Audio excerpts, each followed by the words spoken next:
Hello, and welcome to the Feeling Good podcast, where you can learn powerful techniques to change the way you feel. I am your host, Dr. Rhonda Borowski, and joining me here in the Murrieta studio is Dr. David Burns. Dr. Burns is a pioneer in the development of cognitive behavioral therapy and the creator of the new team therapy. He is the author of Feeling Good, which has sold over 5 million copies in the United States and has been translated into over 30 languages. His latest book, Feeling Great, contains powerful new techniques that make rapid recovery possible for many people struggling with depression and anxiety. Dr. Burns is currently an emeritus adjunct professor of clinical psychiatry at Stanford University School of Medicine.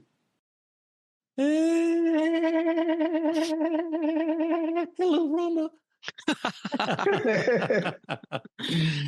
Hello, David, and welcome to all of our listeners around the world. This is the Feeling Good podcast and episode 394. And today we have two very special guests. We have Jacob Towery, who's a child and adolescent psychiatrist and one of your original team therapy residents. And we have the most incredible Michael Luo. Michael, am I saying your name correctly? Yes. Who's joining us from Chicago from his internship year after graduating from medical school. We welcome you from Chicago. And today we're going to be talking about the 2-day workshop that you two just put on, which you named Finding Humans Less Scary. So let's dive in and talk about it. Before we start, let's start with what's important, because I know this was a very costly event for those who participated, to get 2 days of high-powered therapy from two of the greatest therapists on planet Earth, 2 full days with experiential treatment. How much was that cost? Like $5,000 a person, $10,000 a person, $20,000? How much did people pay for this? Well, we thought about doing 20,000 a person. Then we thought, well, if we charge 40,000 a person, it will make double, which is even better. So we settled on 40,000 a person, which was great because then we bought in $4 million. It's like, woo, 4 million per weekend. So that was good. Yeah. So that's going to set the new trend for psychiatry. That's right. Right. We charged a whopping. Go ahead, Michael. Oh, thank you. It definitely wasn't expensive in the financial sense because we only asked them to make a minimum $20 donation to one of many amazing charities. But it was expensive in the sense that a lot of people traveled from far away, out of state, even from out of the country, along with really kind of mustering up the courage to show up to all of the hours and really put themselves out there. So I definitely think a lot of people expended a lot of energy. Oh, yeah. Yeah. The cost in terms of requiring some courage to change your life can be pretty steep, but the rewards of doing it can be even greater. Tell us about it. Michael, you want to go first? Second? I'm flexible. Why don't you go first? Sure. So it was a really fun weekend. There were definitely highs and lows, but overall, I'm really pleased with how it went. So this was our second time doing it. We maxed out. So we had over 100 people that came as participants. So we stopped at 100, and then we had a huge amount, probably like 10 to 15 small group leaders as well, including people who came from all over the country and the state. It was really fun. People participated really actively. People got there around 9:30, stayed till like 5:30 or 6 both days. So we packed in probably like 15, 16 hours of workshop goodness into one weekend. And it was really successful. People said it was, I have a testimonial I can read. One person gave permission. There's probably others that I could read, but I didn't specifically ask for permission. Before you do that, let's tell our listeners what they came for. These were therapists coming for high-powered intellectual training using big words. That's exactly right. We had a lot of PowerPoint slides. We had 73 PowerPoint slides, and they were very dense, and they had a lot of words on them. Yeah. Yeah, but David's stupid joking aside, this was a social anxiety workshop. And just so our listeners can know there's 5 kinds of social anxiety. One is just feeling awkward in public, fearing you'll make a fool of yourself. And so you're just not comfortable. There's public speaking anxiety, and also test anxiety and performance anxiety, which you probably weren't focusing on. Those are also considered under the umbrella. And then shy bladder and shy bowel syndrome, being afraid to pee in public. But there's a lot of faces of social anxiety, and I'm so glad you guys did that, because it's one of the most common issues that people struggle with, I would say, of the whole mental illness spectrum.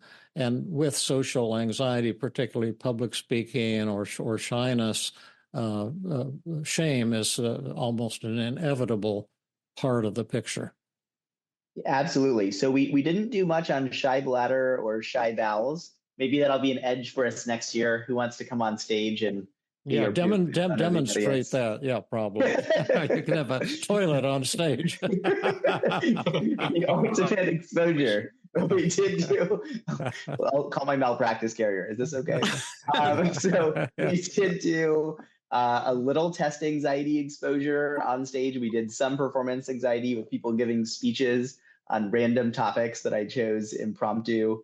A ton of stuff, David, that you have either invented or popularized. So we covered a lot. I told them, I was like, I'm not going to give you a lot of bathroom breaks. I want to pack in so much content. So we packed in a lot. We did rejection training. We did shame attacking. We did talk show host technique. We did smile and hello. We did enthusiastic verbal consent. We did primary and secondary characteristics. We did vulnerability ladder. We did flirting training. We had people practice these things. We had them practice at lunch, talking to each other, practice being authentic and vulnerable. We did a ton. We had people get up on stage and perform. So many things that it was really like an intense, fun weekend. Rhonda was there. Rhonda helped out a lot. We got a lot of shout outs, and overall, like very engaging weekend. You talked about giving and accepting compliments, consensual compliments. Yeah, I forgot. We did that. We did consensual compliment, how to internalize a compliment. We did self-compassion. We did cost-benefit analysis of holding on to social anxiety. So we did a lot of stuff. And you did a brief primer on cognitive behavioral therapy and team therapy too. Yes. And these were just normal citizens plus therapists, if therapists wanted to come, but it was like healing yourself.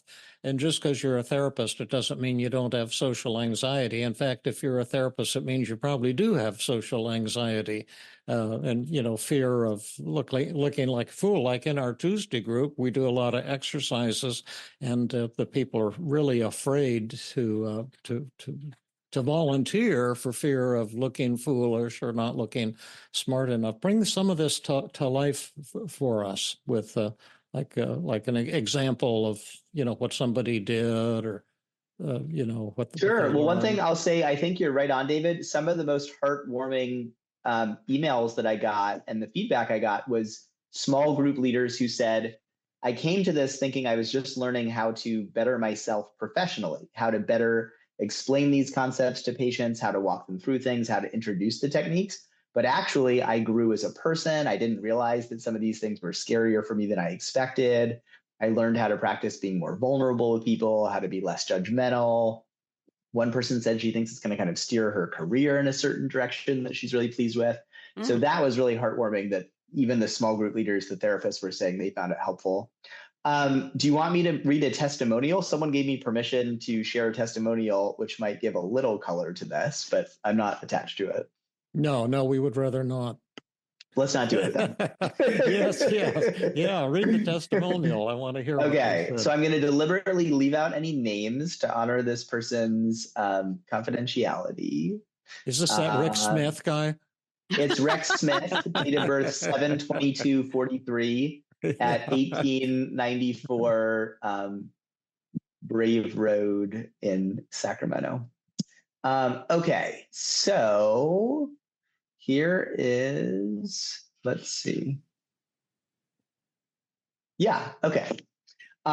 This person said they spontaneously emailed me and said, my son attended Jacob Towery's 2-day social anxiety workshop, Finding Humans Less Scary, and found it life-changing. He asked me to come along for moral support, which meant I witnessed the transformation in real time. I have never seen anything like it in my life. Quite literally, one person went into the conference room that morning and a different person came out at the end of the day. He was elated. He met amazing people and had transformational conversations. He walked down the street hooting like a bird.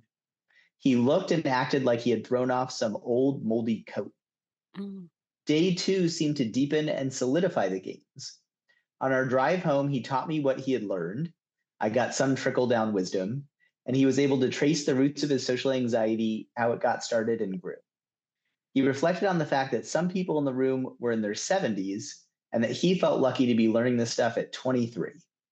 I can highly recommend this experience to other people who are struggling with social anxiety and want to try a novel approach to breaking the pattern. And before we go on to other great reports,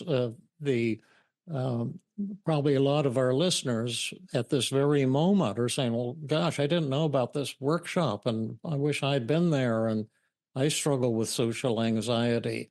But I understand you may be repeating this or are going to repeat this next year. And in probably in early March, would it be?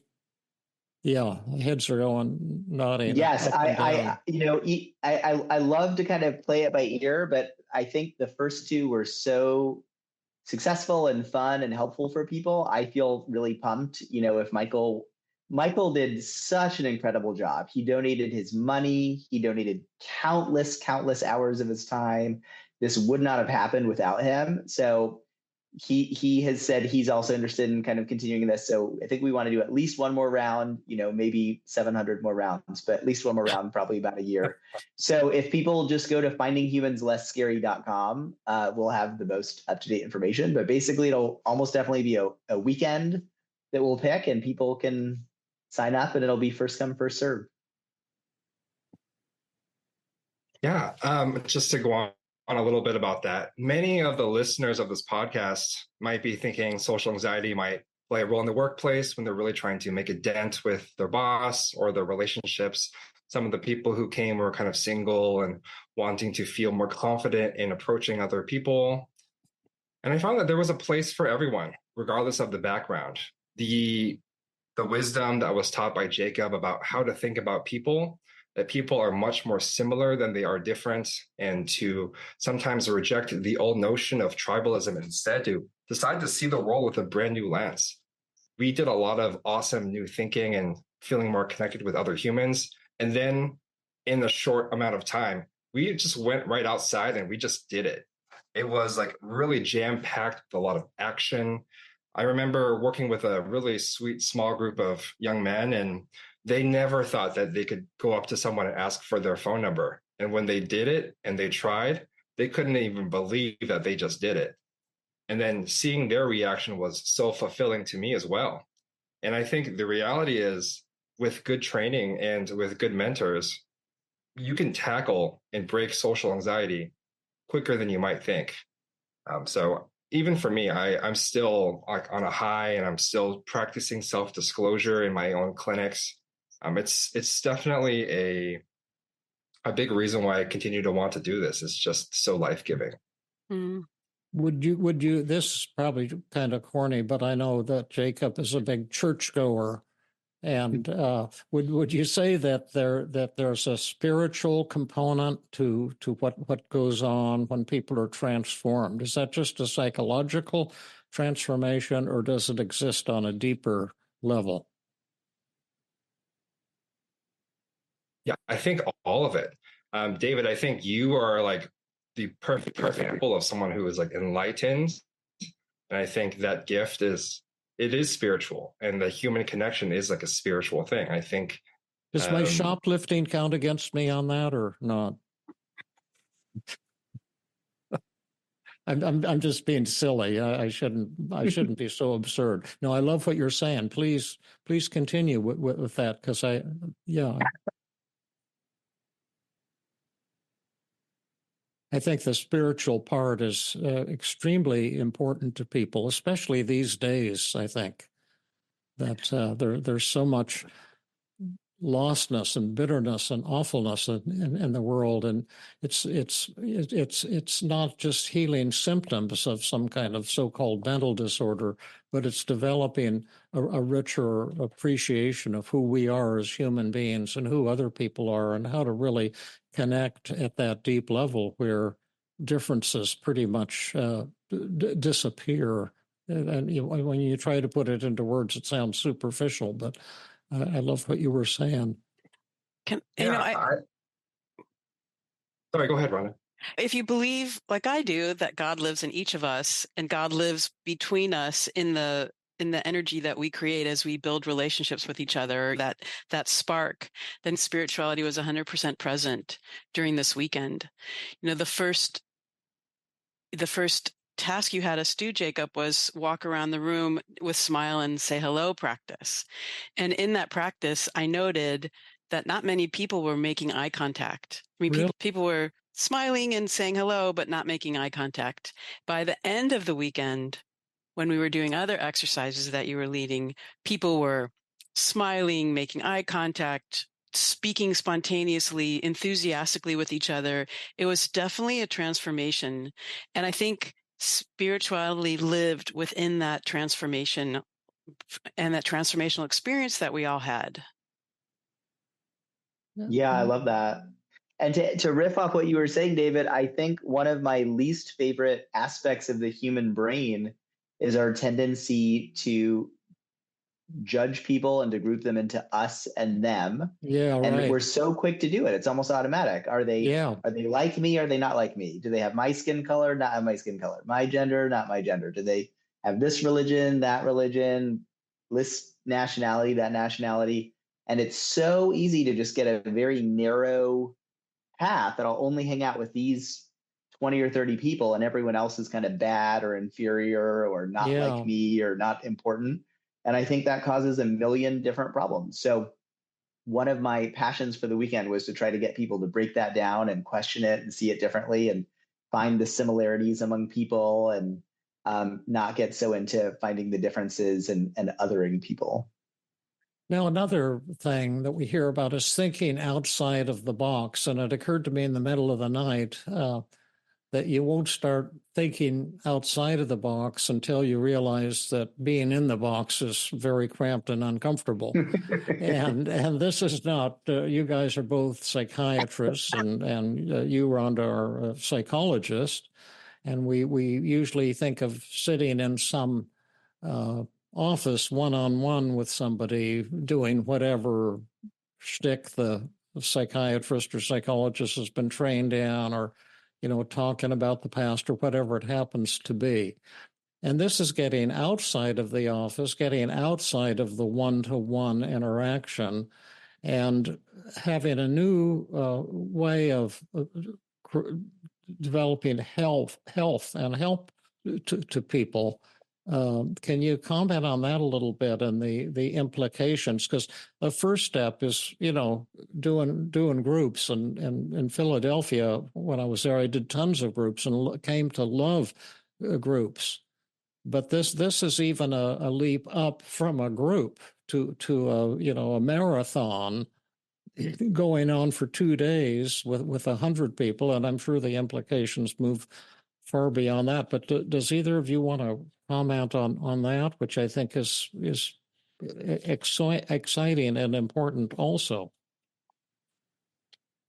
Yeah, so I had two different people come up to me after the workshop. One person said, I've been taking medications for years and at Stanford, and that progress was nothing compared to what I got in this weekend, like nothing. Yeah. And someone else said, I've been in therapy for years. We never leave the office. This was so much more valuable. I actually got to practice these techniques and talk to people and learn how to start a conversation and learn how to get rejected and learn how to not be self-conscious. So I think you're right, David. I think one of the best things I learned from you is there are some things that don't lend themselves to just sitting in an office and talking.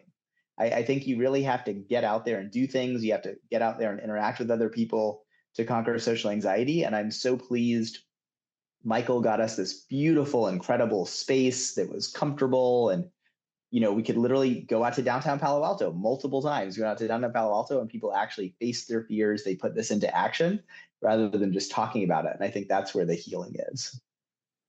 Another thing I want to ask you guys about is how long does it take to recover? How long does effective treatment take? 7 years. The first 3 or 4 years are a good warm up, but by year 5, 6, 7, you're really getting moving. For many people, this was minutes. It was like minutes to hours. Yeah, go ahead, Michael. I feel like it may take a lifetime. I know some of the people have been emailing us saying they're wanting follow-ups. How do I keep this going? I don't want to revert back to the way I used to live. I'm kind of wondering what your thoughts are on that. Well, on that point, and then I'll answer my own question later if anyone wants, but I think you have to keep after anxiety once you've recovered. Like I used to have crippling social anxiety, and I had, I think 7 different brands of social anxiety too, including, horrible public speaking anxiety. But now I'm, I had camera phobia that was severe from time I was little until about 2 years ago, actually. And then once I'm on a camera, I can smile. Hi, cute guy. Yes, you are. I can smile on a camera. I couldn't do it for like 60 years because I was just afraid. I got teased for my smile all the time when I was little, and I was anxious and angry about it. But once you've overcome it, you've got to keep after it. You keep it on the run, or it'll try to come and chase you back. And that's for most forms of anxiety, if not all forms of anxiety. 100%. And that was my opening and closing message of the weekend. Was the bad news is I wish I could wave a magic wand and have everything you do this weekend be sufficient and then you'd be set forever, but it's not. You're going to have to practice this. You're going to have to keep this up. It's going to have to be an ongoing thing. You can't it'd be like having a great 15 hours practicing, playing piano and then being like, now I'll be a virtuoso forever. That's very unrealistic. So, but a lot of people really took it to heart. So we had one person I was just actually in contact with a few days ago. She said, this has totally changed me. I used to find networking very boring and very unsatisfying. I'm practicing being more vulnerable. I'm really enjoying the networking calls more. This person has now gone on several dates. She's been practicing being more authentic on the dates. She's enjoying it more. Right. So I think a lot of people are putting it into practice, and people can make change incredibly quickly. That's one of the biggest things I learned from you, David, is that change doesn't have to take months or years. It can often take minutes to hours. If people are willing to be open-minded and question their thoughts and try new things, people can have profound changes. We had one guy came up and told me it was his first time ever asking someone for a phone number. I felt so proud of him. Someone else got their first phone number at the workshop. We had people really putting themselves out there. Like you could really tell they were working so hard to face these fears and do ridiculous things. And it was really fun, like seeing the change in real time. Mm-hmm. It was the ridiculous things is a great way of facing fears, but people also did really vulnerable things. When we were doing the shame attacking, I know Heather took someone out and had him do self-disclosure with strangers on the street. And that was so hard for him. And he displayed so much courage and he was motivated. Like, I am here to work and I'm going to get over, I am working. And he had a really, if he's listening, I want to say he knows who I am. He wants to say a shout out to him because he did some incredible work. And, people were amazingly motivated and wanting to take advantage of the wisdom and the opportunity. Let's keep translating for our listeners. What is self-disclosure and what does it have to do with overcoming social anxiety, Michael? Yeah. Oh, perfect. So self-disclosure is kind of expressing the fears that you have inside, and instead of like keeping it bottled up, kind of just letting it all out. It's I think we did a lot of that this weekend where a lot of us were just holding on to shame and feeling like, oh, we were insignificant, or feeling like, oh, I can't speak up because I'm not worth it. And I think on a spiritual level, like we were talking about, we kind of all went out and really, really went after it. So self-disclosure is a way to, like, if I were to give a presentation, I might say, oh, I feel really anxious to give this presentation. And I kind of release that fear to the others so that I don't feel it on myself as much. Yeah, I love that. I'm starting up my Sunday hikes again, if anyone wants to come. Although they're very pathetic, as I have low back pain, so we can't go much further than 2 miles. But we talk along the way, and then we go out to Castro Street and Mountain View for our dim sum feast. So we're bringing back old times. And one of the people who came on the hike has been getting a lot of rejections, and he brought his daily mood log, and it's amazing how hard people are on themselves, beating up on themselves, saying cruel things that you'd never say to somebody else. Mm-hmm. It just, I've seen it a million times, but it's jaw dropping every time I see it. But we had him do a rejection practice, and on Castro Street after we were done with our dim sum. And I said, just go up to that fellow and tell him you're trying to get over your fear of rejection. Ask him if he'd be willing to reject you. And I couldn't hear what happened, but they talked for a moment, and then the fellow walked on. I heard him say, would you be willing to reject me, please, so I can get over my fear of rejection? And then one of the people who was closer said, "Did you hear what he said when he walked off?" And he said, "No." He said he was saying, "I said I reject you, but I would be very willing to date you." And it was it was just so touching, but to answer my own question, which is probably a waste of time, but. For me, when someone gets better, it's generally within a minute, not a minute of meeting them, but you might be working 2 hours working up to that minute. But to me, it is kind of like becoming enlightened. Like it's a sudden thing where you suddenly get it. I don't know if that makes sense to you guys, but it's a different model from even what we were taught in residency training. Totally. The floor is now open for someone who's going to say something really. Well, David, you guys, you're all inspiring me. I'll say something vulnerable. I didn't know if I was going to talk about it or not, but I alluded vaguely to this concept of the highs and lows. But you've talked in the past, David, about this concept of paying a workshop tax. Well, I paid a steep workshop tax. So we redesigned the workshop from the first year because we wanted to make it even better than the first time. So we made it a lot more behavioral. We wanted to give people a ton of practice. We wanted to make it very experiential. Yeah. We redesigned it. And for some reason, the first year, we did feedback the second day, but not after the first day. But we decided this time, let's get feedback both days. So we did feedback the first day. And by the end of the first day, I was feeling so good. I was like, we knocked it out of the park. We did great. People were making change. It was fun. This was awesome. Then I spent 30 minutes reading every single person's feedback form. And then I felt really like low and sad. Hey, I've been there hundreds of times. I've done hundreds of workshops. I thought about you while I was reading this. I was like, I bet David goes through this too, where he's like, man, this is not the feedback I was hoping for. So I felt really dismayed. And I went home and my girlfriend was like, you seem really down. I was like, I know the day was great, but now reading the feedback, maybe people didn't like it that much. Maybe they didn't get that much out of it. Maybe I was imagining it was really helpful.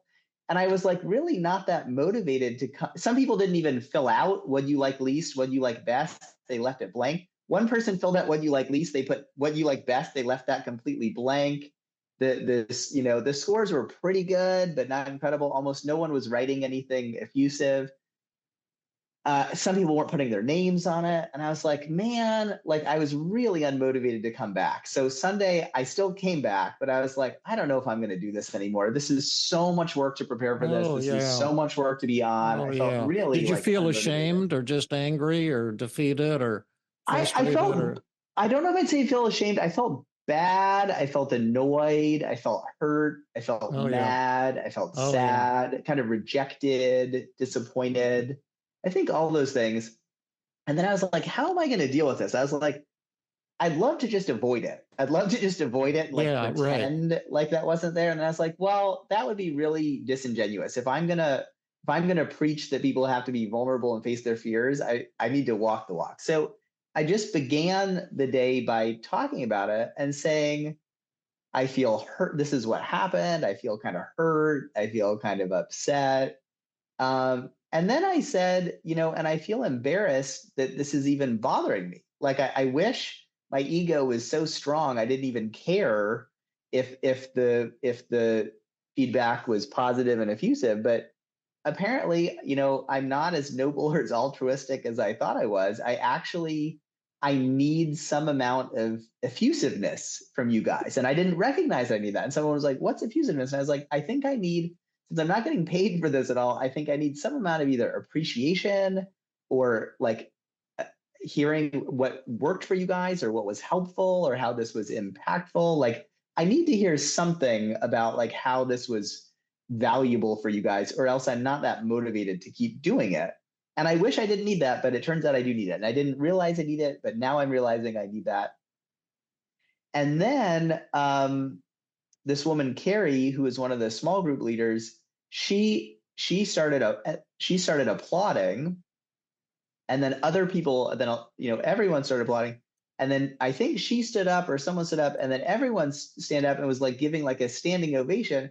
And then I started crying on stage. I felt like embarrassed about, but like it was also kind of cathartic. It was like a release.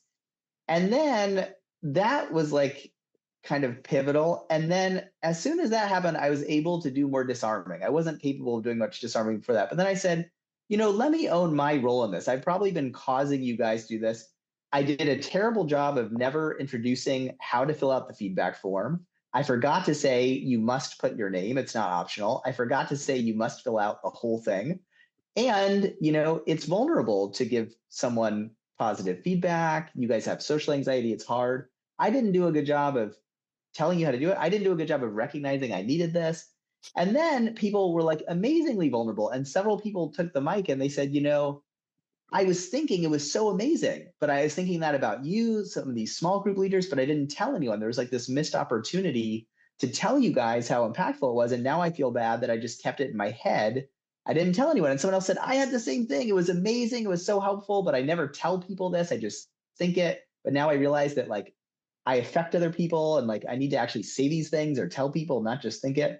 And then it was beautiful. The rest of the day was actually fine. And then we set like a new bar for vulnerability and people really participated. So it was hard for me, but overall, I'm actually like pleased it went that way.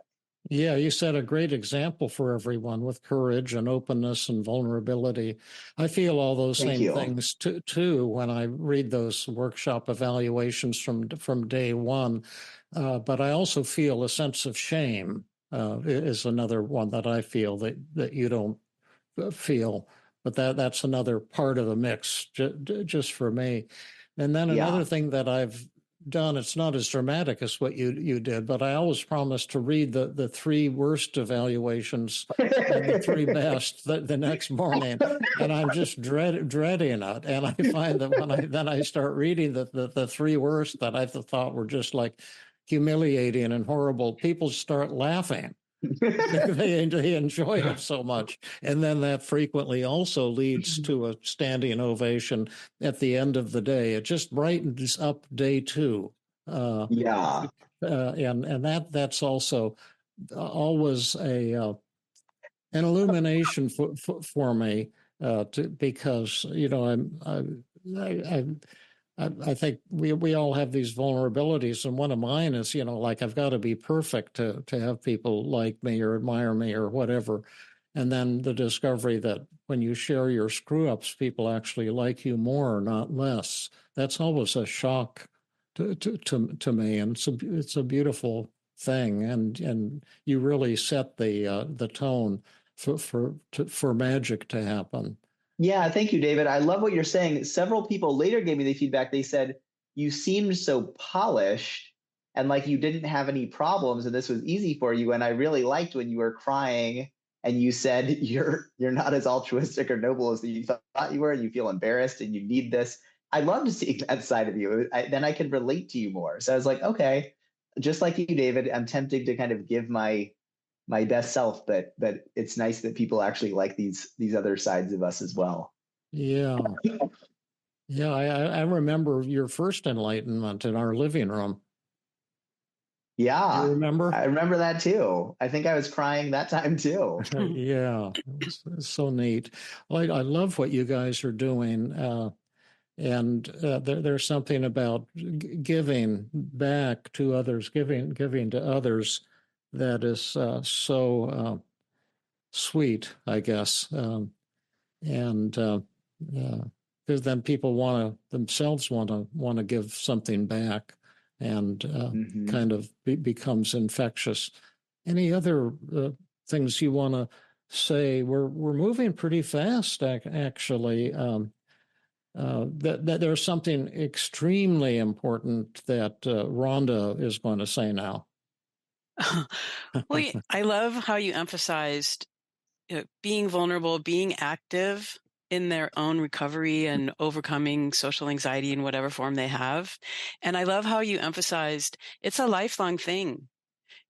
It's something that we're going to have to work on now, maybe intensely and forever as people move forward. One of my clients actually went with you, Michael, and came back and was just like effusively praising how you were a great role model for him with the shame attacking and helped him do things that he hadn't really ever done before and overcome things. And because he was able to do that, saw himself in a new way. And now he's going out he came from outside of the area, and he is now practicing all of these techniques over and over again in his own area. And I think that was because of the inspiration from you two. We did shame attacking exercises, which maybe you guys can explain what that is. And one of the things, and Michael, you were just so courageous in the things that you did. I wonder if you could share what your experience was like. Oh man, I think I do know who you're talking about, and it's funny. Him and another friend who we met in our group ended up hanging out in San Francisco because they were both tourists. So they went to go check out San Francisco sites together. I thought that was just the most amazing story. They came to your workshop as a tourist site type of thing? They came to the workshop and then stayed for a couple of days after and were tourists in San Francisco. And they both came without expecting much and left having developed this new friendship, which was a really added benefit of the experience. Well, Michael, explain what shame attacking is, and then tell us your experience of it. Yeah, so the idea of shame attacking, I believe, is that we sometimes feel that we need to conform to the normal standard, walking a certain way and not talking too loudly, not being too boisterous, and following the normal order. What shame attacking teaches us is to actually do the complete opposite and to feel the shame and see, is it really that harmful? So rather than staying in between the lines, I might act like a total pig, oink like a pig on this webcast and make a total fool of myself and kind of feel your judgment. I judge and then you. Before you know, I judge you. I'm judging you harshly. You can't be involved in finding humans less scary anymore. I'm so embarrassed. But yeah, when we did it on the streets, I went to the first person I saw. It happened to be a male who was not my ethnicity. And I kind of just went up to him and demonstrated, hey, I think you're a cool person. Can I have your phone number? And then I got a rejection. We also did stuff like jumping like leapfrogs while crossing the street safely, and a bunch of other awesome exercises. Yeah. It was really incredible. Yeah. I was with one person who said, I don't know what to do. What should I do? And I said, well, why don't you be a human jukebox and ask people as they walk past what song they'd like you to sing for them and then sing them. And he just played two really brave things. People were walking by and he wasn't saying anything. So I said, well, do you want me to flag someone down? And he was very assertive and said, no, this is something I need to do. And I thought, yeah, wow, okay, that's awesome. I need to just sit back. And then he stopped this one woman and said, you know, I'd like to sing your favorite song. Can I sing it for you? And she mentioned some Taylor Swift song. And he was like, but I pulled out my phone and got Spotify and we found the song and he sang the song and she was like, you know, nodding her head and tapping her foot and smiling and laughing. And the both of them had just a really great experience. And he did it a couple more times and he was feeling so high. Like something scary became, oh, this was fun. That's a good story. Yeah, there were so many fun ones. It's amazing how creative people can get. So I felt inspired by the leapfrogs. Then in our group, in our small group, one person came up and said, would anyone, so I mean, you can't see it on video, I'm holding my hands out in front of me. He was holding both hands. He said, would anyone like some croissant? And he had these croissants that were all squished up and warm that he'd like crushed up in his hands. It looked really disgusting. And they were kind of oozing out his hands. And he asked if anyone wanted any. We had someone else, they had a big water bottle and we had them go into Starbucks and start talking to their water bottle and being like really attentive to their water bottle. That was fun. Someone else climbed a tree. And then someone else was a really good climber and they climbed even higher in the tree. That was fun.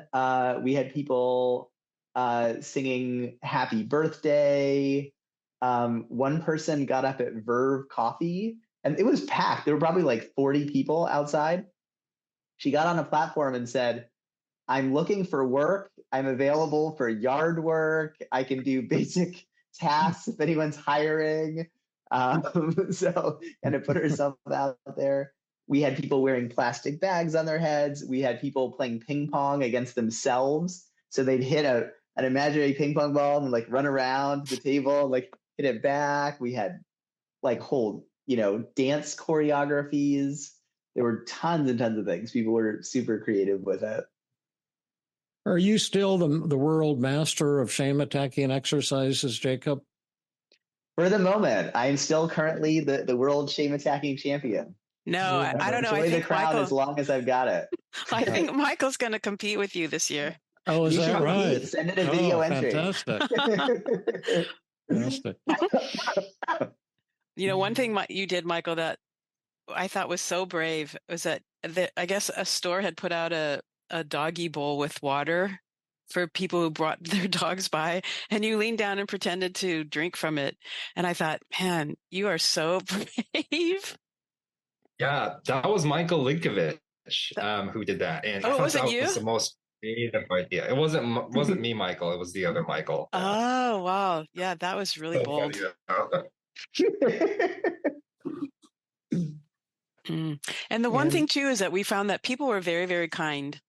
Like people, it was a warm day. People were outside eating ice cream cones. And so several times people from the workshop would go up to someone and say, oh, could I have a taste of your ice cream? And to a person, everyone that was asked that I was around said, sure, why don't you go in the store and get a spoon and I'll share my ice cream with you. And we were like, oh, wow, thanks. That's okay. That's okay. And once again, just to spell it out, what's the rationale, Michael, for shame attacking exercises? I mean, what it is doing something ridiculous in public and making a fool of yourself. But how does this maybe help my social anxiety? How does it fit in theoretically or practically? Yeah, I'm trying to figure it out still on my own. But I think the idea is that you purposefully try to make a fool of yourself in public, and you experience all of the shame, criticism, and what other people might think of you. And then you find out for yourself, is this truly that scary to have people see me in this way? And rather than living with the anxiety that, oh, I should be in a certain order, intentionally being disorderous and seeing how people will judge. Is my impression. Yeah, exactly. And to expand on that, I think many people, if not practically all people with social anxiety, are very self-conscious, and they worry if other people judge me or look down on me, terrible things will happen. So you can actually find out if that's true or not. You can invite people to judge you and look down on you by being ridiculous, and see if the sky falls, see if you lose your arms, your legs, or you become, struck by lightning, see if horrible things actually happen. And actually, horrible things don't happen. It's fine. We even had people going up to police officers. I was so impressed. We had a couple people went up to police officers and were talking to them and being silly. And I was like, oh man, I hope nobody gets arrested. That'll really put a damper, but nobody got arrested. I had a group doing shame attacking exercises at a workshop in some city. I don't remember where, but at the lunch break, we had an hour and a half, and I had them go out to do shame attacking exercises.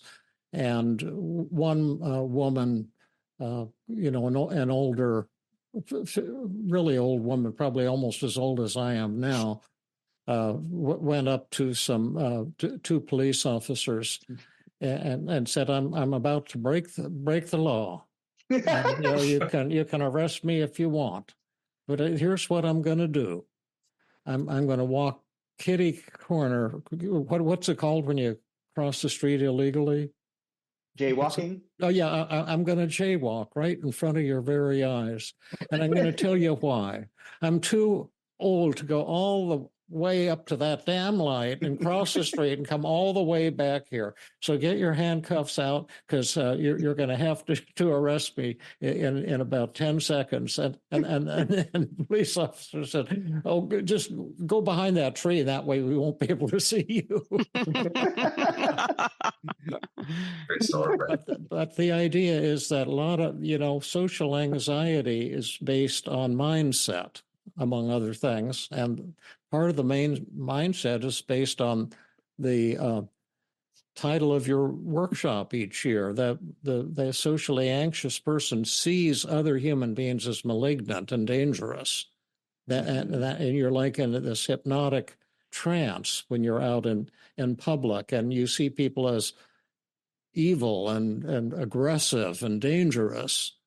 And when you do go up and just act friendly, do like the talk show host, or you go up and do self-disclosure and say, I've been shy ever since I've been little, and I've been hiding it because I'm ashamed. And I've decided not to be ashamed anymore. And so today I'm just telling everybody, and that's why I'm telling you. And people, then you discover that people are incredibly kind and warm. It's a discovery that liberates you, because you see that your belief, what was not true. There are occasional aggressive people, like you probably shouldn't vacation in Haiti this year, because there's gang activity, and they may very well rob you and kill you. But for the most part, this danger that we see in other people is not true. And that's one of the things you discover when you do a shame attacking exercise and kind of make a fool of yourself on purpose. But there's an art form to it, because, and I'm sure you guys know this very well, the idea is not to be aggressive or to frighten other people or to make fools of other people, but just to do something silly to make a fool of yourself and let other people kind of have fun with it. And that's when the warmth and the transformation can occur. Well said. Well, I unfortunately need to sign off. I'm going to go see my 1:00 patient, but this was such a delight. Thank you guys for having us. This was fun. Really appreciate the chance to talk about it. And then, thank you, Michael, for your contribution, not only of yourself, but helping to purchase and rent this hall for 2 days, which I know was very costly, and just love the way you're both giving back.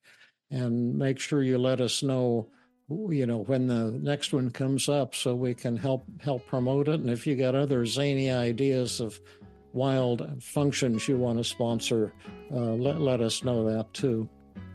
Sounds great. Thanks you guys. Great to see you. Great to see you. Thank you. Much. Love you both. Thanks, everyone. This has been another episode of the Feeling Good podcast. For more information, visit Dr. Burns' website at feelinggood.com, where you will find the show notes under the podcast page. You will also find archives of previous episodes and many resources for therapists and non-therapists. We welcome your comments and questions. If you want to support the show, please share the podcast with people who might benefit from it. You could also go to iTunes and leave a 5-star rating. I am your host, Rhonda Borowski, the director of the Feeling Great Therapy Center. We hope you enjoyed this episode. I invite you to join us next time for another episode of the Feeling Good podcast.